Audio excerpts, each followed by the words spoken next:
வளர்ந்து வரும் கோவை மாநகரம் சூரிய மின்சக்தியை பயன்படுத்தி தடையில்லா மின்சாரத்தை பெற முன்வர வேண்டும் என்று முன்னாள் ஜனாதிபதி அப்துல் கலாம் கேட்டுக் கொண்டார். இயற்கை வளங்களை பாதுகாக்கவும் பராமரிக்கவும் பொதுமக்களோடு இணைந்து பல்வேறு சமூக நல அமைப்புகள் கோவையில் உள்ள குளங்களை தூர்வாரியது.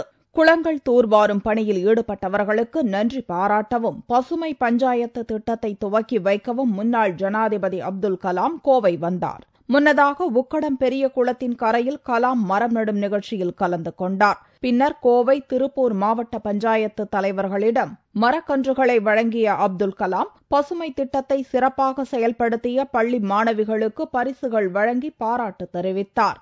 பின்னர் விழாவில் பேசிய அவர், தொழில் வளர்ச்சியில் முதன்மையாக விளங்கும் கோவை மாநகர் சூரிய மின்சக்தியை பயன்படுத்தி தடையில்லா மின்சாரம் பெற முன்வர வேண்டும் என்று கேட்டுக் கொண்டார்.